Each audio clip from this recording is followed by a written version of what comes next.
What's going on, you guys? This is All1 of the PS4, and I'm going to be giving you guys a Division 2 video, and I'm going to try to make this as quick as possible, as well as simple as possible on how recalibration stations and recalibration libraries work.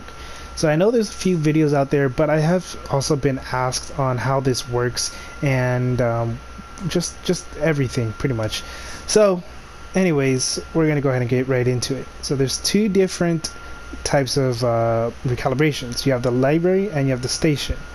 The library stores stats and attributes, or it stores your attributes and your talents, whereas the station allows you to use those stored attributes and talents onto specific type of weapons or gear.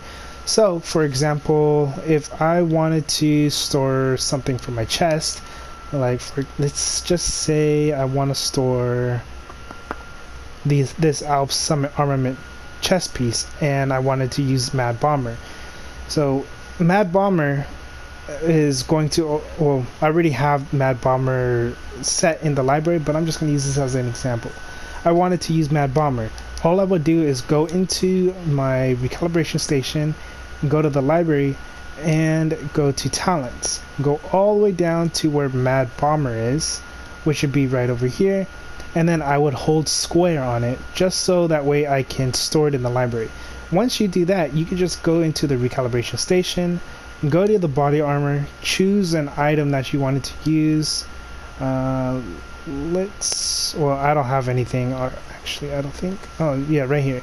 So I would go to my talents, go to efficient, and then go all the way down to Mad Bomber, and then just hold square, and then it would be placed, it would replace it.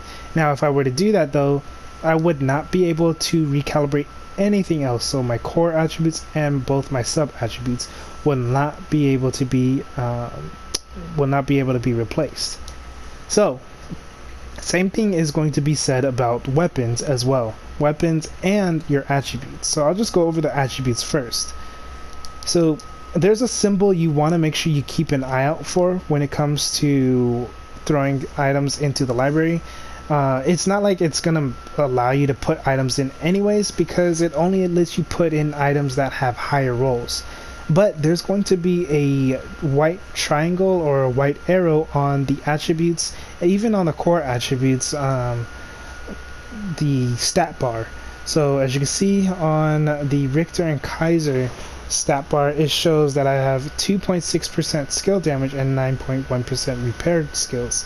And there's going to be an arrow on the skill damage. It's a little further on the right on the stat bar, but that is indicating on where my current max roll is in the library. Not the very most maxed roll that you can get, but just the max roll that I have currently found. That is where the skill damage would actually be at. So let's just go ahead and look at the recalibration library. So body armor, attributes, and skill damage. As you can see, it is at 8.3%, which is where my max is. The max does go up to 10%. So if you also wanted to just look and see what the max rolls were, you can go to the core attributes and see weapon damage. All your weapon damages are the same, and all your armor are all going to be the same rolls. Just throwing that out there right now before anyone asks about it. Same thing with all your main or your sub attributes. All those rolls are also the same. And yeah, so now the same thing can be said with the core attributes, but the core attributes is going to be a little bit different, because with the core attributes you're going to be able to replace anything that you want. So let's just go ahead and go to the recalibration station, and I will go to let's just go to this purple item since it's already here. If I wanted to, I could replace this weapon damage with the 12.6% weapon damage, and if I wanted to, if I ended up finding a 15% and I put in the library, I could re-roll it again and get a 15% weapon damage increase. And that's honestly, that's pretty much it. It's very, very, very simple, very clear and simplified right there. And it's really easy to make your builds that way, which I actually prefer it like this, because it it makes it available for everyone, not just a few people that know how to make builds. I'm just trying to think if there's anything else that needs to be said, but I really don't think anything else really needs to be said. Everything is pretty much cut clear, simple. Once you do it the first time, it's going to be very easy the next and the next and the next. It might seem very confusing at first, but don't worry, it is very, very simple.